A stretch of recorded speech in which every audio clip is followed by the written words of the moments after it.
કેમ છો? તો આજે હું તમને જણાવીશ કે મારા લગ્ન 500 કિલોમીટર દૂર કેમ થયા. તો બહુ બધા માણસોની કોમેન્ટ આવે છે કે તમે લવ મેરેજ કર્યા છે કે એરેન્જ મેરેજ. તો ચાલો આજે હું તમને જણાવું કે મેં લવ મેરેજ કર્યા છે કે એરેન્જ મેરેજ.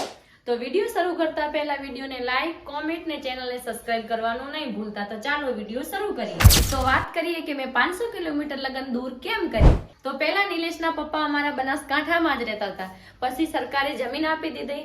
તો કોકને બનાસકાંઠામાં આપી, કોકને રાધનપુરમાં આપી દીધી, તો કોકને કચ્છમાં પણ આપી દીધી. તો જેના ભાગમાં જે આવતું હતું ને આ વયા ગયા. એટલે અમને બનાસકાંઠામાં આપી એટલે અમે બનાસકાંઠામાં રહી ગયા, અને નિલેશના પપ્પાને આપી કચ્છમાં એટલે કચ્છમાં વહી ગયા. ઘણા બધા અમારા સગા સંબંધી બધા કચ્છમાં જ છે, બીજા બધા રાધનપુરમાં છે, અને અમે બનાસકાંઠામાં છીએ. અડધા રાજસ્થાનમાં પણ છે. તો જમીનનો ભાગ પાડ્યો ત્યારે બધા પોતપોતાની ખેતી કરવા લાગ્યા. ત્યારે અમે બહુ નાના હતા.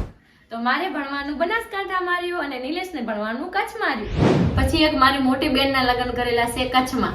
મારી પેલા એના લગ્ન કરેલા હતા, એટલે પછી પ્રસંગમાં અમારા ઘરે આવ્યા, અને પછી મારા મોટી બેને આવીને મારા પપ્પાને વાત કરી કે કાકા આપણે નીતાનું ત્યાં સગું કરવું છે, એક પરિવાર છે, બહુ સારો પરિવાર છે.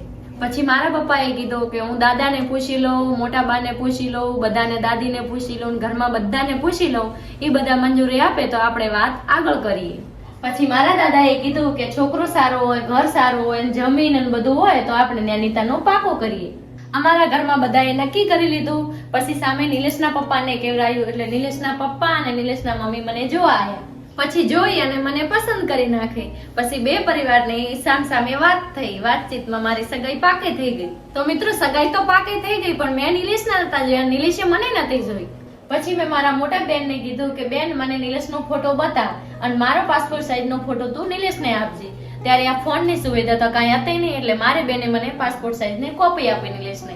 પછી હું નિલેશનો ફોટો જોઈ અને બહુ રાજી થઈ ગઈ. પછી મનમાં મને વિચાર આવ્યો કે જે આપણા મા બાપ નક્કી કરે ત્યાં કાંઈ ઘટે જ નહીં, અને મા બાપ આપણા માટે કરતા હોય હંમેશા સારું જ કરતા હોય. મિત્રો મેં લવ મેરેજ નથી કર્યા, એરેન્જ મેરેજ કર્યા છે. જ્યાં મમ્મી પપ્પા ઈચ્છતા હતા ત્યાં જ લગ્ન કર્યા છે.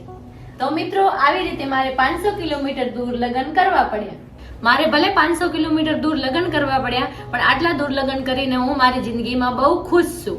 અને હાલમાં નિલેશ હીરાની ઓફિસમાં કામ કરે છે, અને માતાજીની મહેરબાનીથી અમારો પરિવાર બહુ ખુશ છે. તો મિત્રો આ હતી મારા એરેન્જ મેરેજની કહાની.